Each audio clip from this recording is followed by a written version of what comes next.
If you'd like to hear the full episode or any of the scenario archives, be sure to subscribe and click the link in our bio. Also, like and follow the Scenario Radio Show on all of our social media platforms for more real talk with a playlist. Peace. All right, welcome to another edition of the Scenario's summer hiatus series entitled I'm Rooting for Everybody Black. If you've been listening, you kind of got an idea of what we're doing here.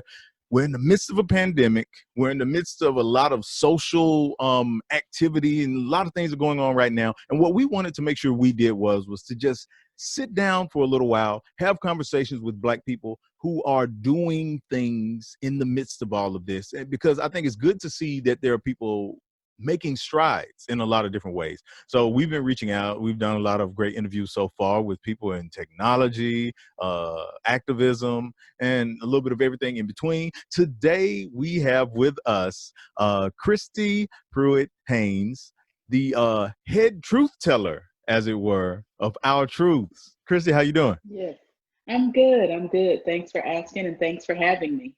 Hey, we're glad to have you. Okay, so I remember not long ago when I first saw mention of Our Truths, and it was something about just the name in and of itself. And say, I need to know a little bit more about what that's about. And then I started seeing you promoting it a bit, and I was like, okay, we've got to get Christy on the show because I would love for her to share some of what Our Truths is. So tell us about what exactly that is. Absolutely. So Our Truths is an organization that I founded for, by, and about Black women. So the whole idea behind it is to both enhance, inspire, and amplify the Black woman. So as you know, and as I'm sure your listeners know, we kind of get it from both ends, right? We're a minority, a racial minority, so that comes with its own set of issues. But also being a woman, we have another set of issues that we have to overcome. Yeah. And in every possible way, we become marginalized when our voices get taken. So we wanted to start an organization that really gave us a platform to share our truths, our realities. You know, one of the things, and obviously I could not have predicted this time when we started the organization, but one of the things that's really interesting to me is the number of people who seem so surprised by everything that's going on socially right now with the racial unrest and things like that.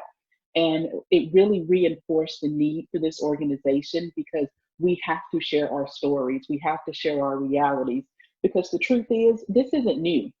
And we've known it's been going on for forever. So Our Truths is really here to provide that platform and that stage for Black women all over the country to share their realities and to become stronger and better because of it. So what is the primary vehicle for it? I mean, is it like, are you like poetry slams or what are we doing? No, you don't want me. My idea of poetry is Dr. Seuss. So trust me, you don't want me going there. That's about as deep as I get for poetry. So no, we have a couple of different avenues. So the first, we are a content creator. So we blog every week. We're very active on social media, just talking about a lot of issues that are relevant to Black women. But some of the elements that I'm most proud of, we have a publishing house. We have a number of women who want to have their stories out there as books, both on Amazon and in bookstores. So we started a publishing house, and it's really designed for that author who may not be ready for Random House or Penguin Books or some of those larger ones. But they have a story to tell, they have expertise in an area. So we're going to help you bring together your work and present it out to the world in a very professional way. So we have editors, we have cover designers, typesetters, graphic artists, everyone you would need to completely package your book, make sure it's ready to go to press, and then put it out there in the world. And it's an easier way than going the self-publishing route because we've already pulled together all of those experts that you need in each area. So it's a one-stop shop. Then we have our coaching services. So I like to say everybody needs a coach. We all have some area, whether it's professional or relationships or just life in general, where we could use that sounding board. And what I really discovered, and I've been a coach myself for a number of years, is as a Black woman, it was easier when I was coached by a Black woman because it gave me the opportunity to do what I like to say, start the story in the middle.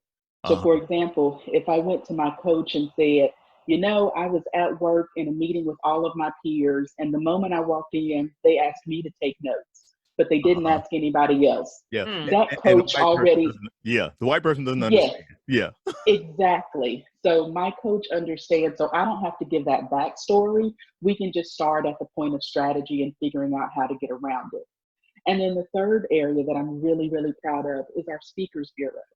So again, I was a professional speaker for a number of years, and I can't count the number of stages that I've been on where I was the only Black woman. And then the other side of that is my phone tend to ring off the hook every February, but then the other 11 months, it's like pulling teeth. And Yeah. it was one of those, I can speak all 12 months of the year Yeah. and They know you beyond. were going to cover the Black stuff is what they were hoping. Exactly. Yes. And beyond that, we have expertise in every area from finance to religion to STEM to marketing, you name it. We're able to speak about it and speak about it beautifully. So I started asking a lot of convention planners and meeting planners, why is it just me? And they said, we just don't know where to find other Black females. Mm. And that wasn't good enough for me. Uh-huh. So I started looking around at some of the speakers bureaus that existed and realized there wasn't one that specialized in Black female talent in this country. So we started it. So now we have everything from PhDs to MDs to lawyers to, you name it, we have it on our bureau. We have the only Black woman who has been a part of discovering a new element and having that added to the periodic table. She's one of our speakers. Wow. So yes. Wait a minute. Yes, So there's somebody discovered a new element. yes. A sister discovered a new element, and she's She out she there. was Like, yes, she was part of the team. She is literally the only Black woman who has done that. And Wow. she has her own Wikipedia page, and there's a lot of information out there about her. I It's got to find out phenomenal. what this element is. I need to know It's what the called name is. Tennessee. She is actually from Nashville, Wow. went to MLK. One of the Wow. first things we did is I got her a TED talk here for TEDx Nashville. So she presented on the TED stage. She's now done all type of events all over the country, and she's one of our speakers. So that just goes to the level of talent that we have kind of cultivated and curated with our Speakers Bureau. So again, we're more than diversity. I can talk about diversity all day. It's one of my areas of specialization, but we can talk about everything else. And organizations needed to know that and needed to be able to easily find us. So that's what the Speakers Bureau does. That's dope. I love Thank us. you. And this is another Yes. example. This is another example of us having to create things because they just aren't there. This is Exactly. innovation. I love it. Yeah, Thank you. we always talk about that on the show because we find it that's a really recurring thing. That the thing is, we see people doing these miraculous and important things, and it's usually out of this necessity because it isn't there. And the more that I see that happening, the more that I realize I don't know if that's a bad thing. It's like, because I don't think it is. Yeah, because I think the idea that we're waiting for someone else to create it, the people that we were waiting to create it, they really aren't equipped anyway. So it's like, yeah, it's great that there's somebody who's going to be able to tell, like you said, the story from the middle, so that we don't have to always give all of that explanation and backstory. So that's Exactly. So, all right. So I imagine as a Black man, hearing about this and me seeing it, it's exciting to me. So I can imagine to a lot of Black women that they would hear it and see it, and that there are some who may not consider themselves speakers or somebody who's a writer, but yet they would want. I can see them wanting to be in proximity to this. They're like, I still need to find a way to get involved. What would be, I guess, the best inroads for somebody in that position? So that's where we have our blogs for them to read. Like the most recent blog I put out it's called Brilliant, Beautiful, and Bayless. So it's for all the single women out there trying to find tips on how to find Mr. or Miss Right.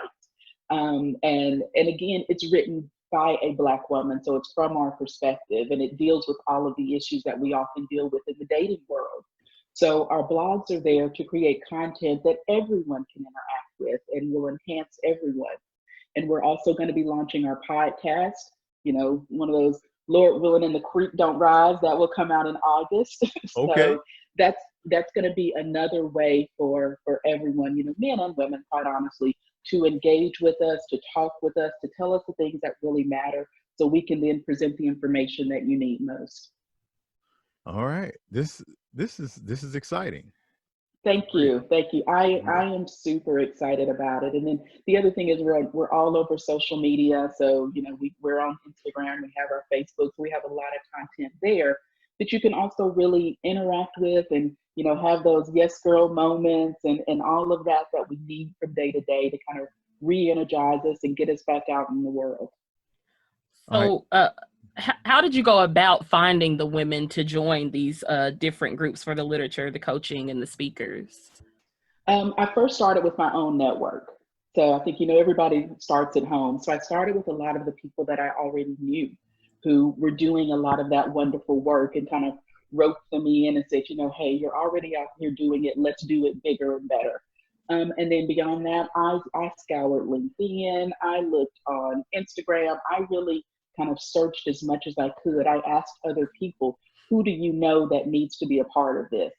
So we have speakers literally from California to New York. Nice. For the publishing side, I have to admit that was a lot harder, because I wanted to be very deliberate. Every person working with us is a Black woman. So our editors are Black women, our designers are Black women, our speakers, obviously, our coaches, everyone has to be a Black woman. The publishing industry is over 79% white. So finding editors, finding typesetters and designers, that took a lot of time. But again, word of mouth, reaching out, scouring LinkedIn, asking other authors, who did your book? Who do I need to know that should be involved in this? And we're constantly growing. We're still looking for speakers. We are still welcoming bloggers on. So we're not saying we've got these speakers and that's it, because there are other women out there who have information and knowledge to share. So it's not a closed thing. I'm one of those, the more the merrier. Absolutely. So in the midst of this, what has been the biggest hurdle for you so far to the progress that you've wanted to see? I think the biggest hurdle has been the timing. So the pandemic hit and that changed everything. People aren't having conventions and conferences right now. So getting speakers out there is more challenging than it would have been 6 months ago. So as I was in my planning stages, clearly, for whatever reason, global pandemic was not on my SWOT analysis, potential threats to success. I wasn't on my vision board either. Exactly.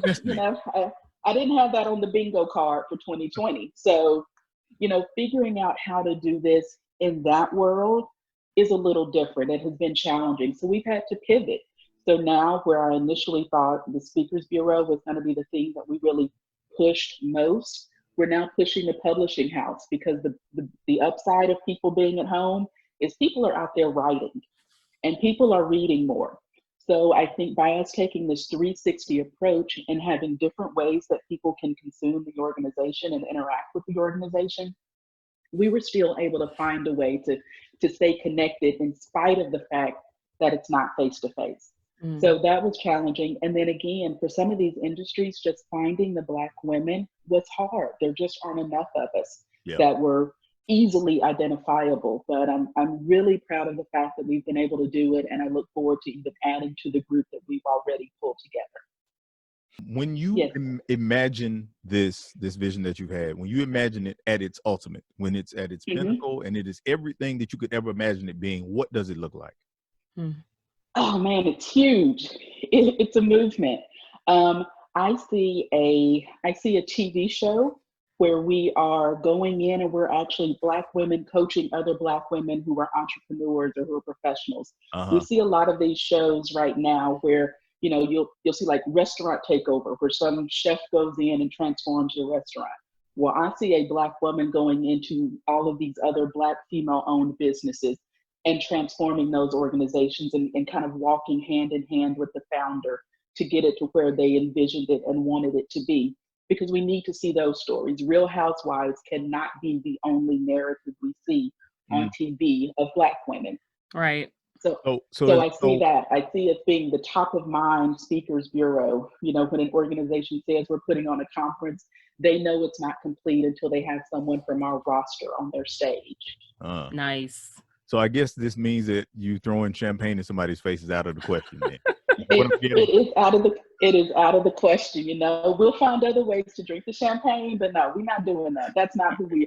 It's interesting when we were coming up and doing a lot of the branding work, you describe who is your ideal kind of target audience here. And I said, it is not the woman who's on Real Housewives, and nothing against that, nothing against anyone who watches the show. It can be entertaining, but I'm not trying to portray that and put it out there in the world. The world needs to see us at our best, right? And that is not our best. Yeah. I am really excited about it. There are some things. So am I. Thank you. Yeah, there are some things that I'm really looking forward to seeing. So as you guys move forward with it, hopefully we'll get a chance to engage you all again, talk to some of your the people who will be publishing books, some of the speakers, all of that. This is going to be dope. Maybe I can publish a book. Yeah, absolutely. You can publish a book. Nice. There's no maybe. Go ahead and take that maybe off. When you publish that your was book, on my vision board to finish my book. So let's see. But my issue was finding a black publishing company. I asked around to several people who I knew published books, and they knew maybe a black guy, but then he's not doing it anymore. It's been very, very hard. So I know what you're talking about when you were doing the searches and you couldn't find anyone. I already went through that. Well, ask and you shall receive. Here we are. Look, you might want to check what Zai's material first. It's erotic science fiction, correct? Is that what we're going It is not. But, are you certain? But you know what? Even if it is, there's an audience for it. Exactly. What I've been telling you all along, Zai. There's an audience for it. There you go. You put it out there. You go ahead and make your robot porn. Rumors and lies. Wave of the future. Robot porn. Yes, exactly. Look, I'm about to join your team over there and leave the scenario. This abuse that I have to endure. All right. Well, where can people go to find out more about Our Truths and find how they can get involved? Yes. So you can go to our website, which is ourtruths.com. So OURTRUTHS.com.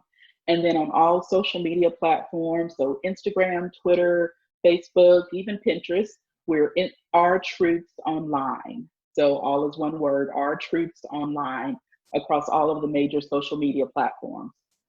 All right, y'all got to get out there and check it out, man. This is gonna be something dope. Everybody's gonna love it. It is. I'm looking forward to it myself. Our Truths, head truth teller, Christy Pruitt Haynes. Thank you for joining us on the scenario with our Rooting for Everybody Black edition. You are very welcome. Thank you so much for having me.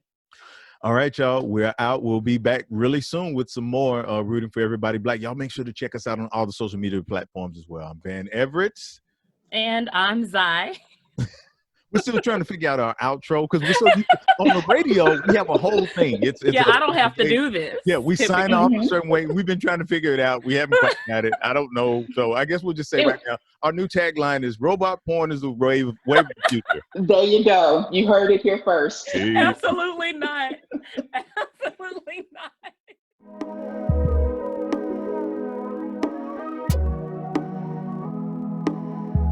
This is the Scenario Radio Show. Real talk with a playlist.